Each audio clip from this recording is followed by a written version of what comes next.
All right, guys, so now I've got the bottom sides of the chassis welded up and blended.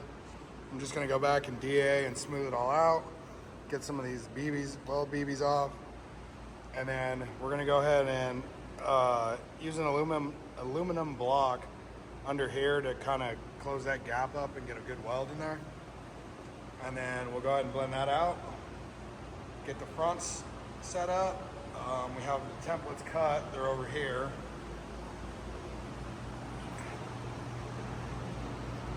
These are all cut to the size we need them. So once I get that section, excuse me. Once I get the back section finished up, I'll go ahead and tack those in with Jimmy's help. And then Jimmy's gonna go ahead and start sanding the tubes on the Ford 9-inch rear end so we can go ahead and get that put up in here and start getting brackets tacked on and all that good stuff. We also got to flip the chassis back over once I get the fronts welded up. So put you back on time lapse, get some more work done, and then I'll get back to you guys as soon as we get this thing flipped over.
All right, guys, so we got a lot of progress done.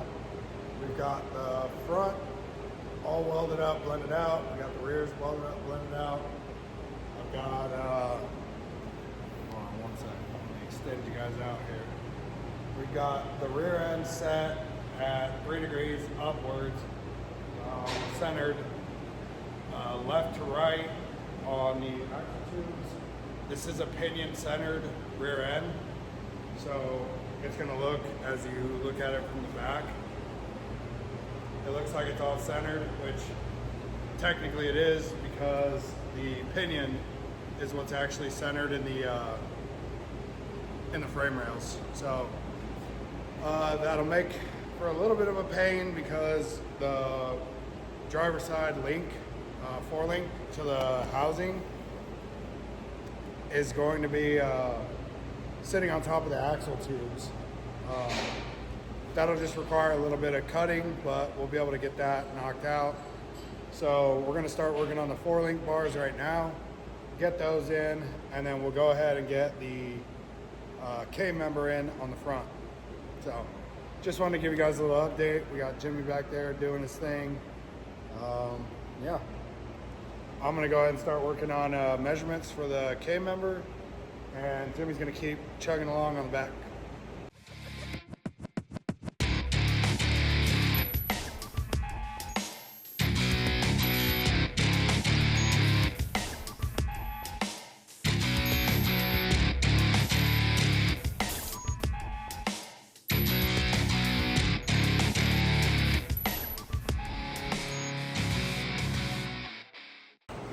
All right, so we got Jimmy working on the back, getting these 4 links in there, all that set up.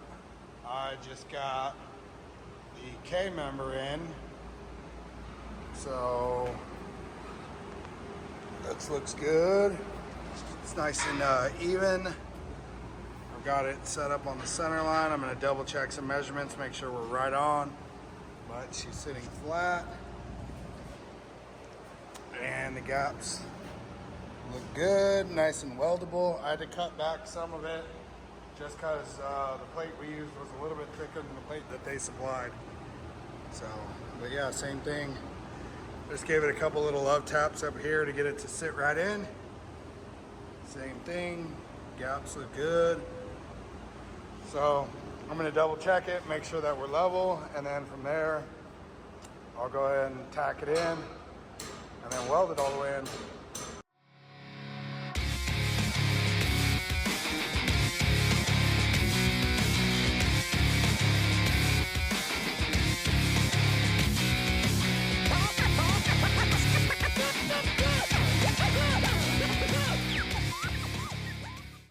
All right guys, I am back, and this is where I'm gonna end off the video today.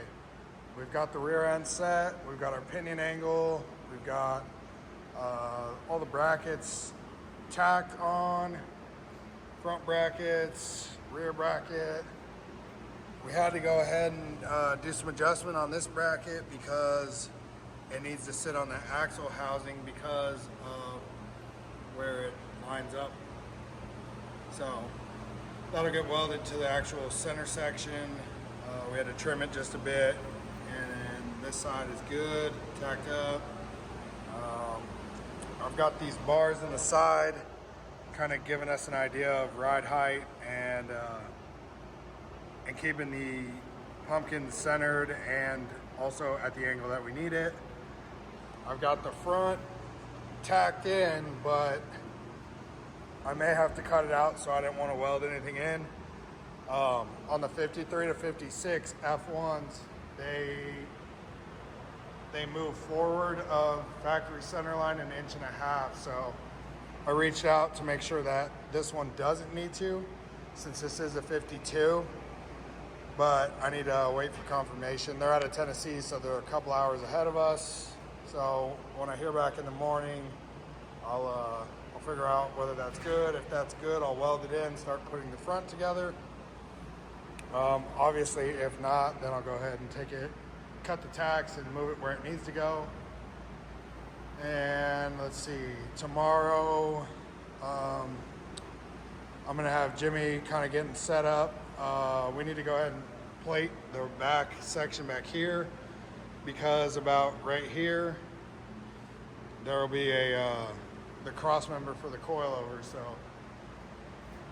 all in all, it's coming out pretty good, guys. Make sure that you guys stay tuned. I'm going to have a lot more going on this. As you can see, we still have a whole lot of parts that still need to get mounted. So things are on their way, guys. The hard part's over with. Now it's all putting it all together and laying nice and pretty welds.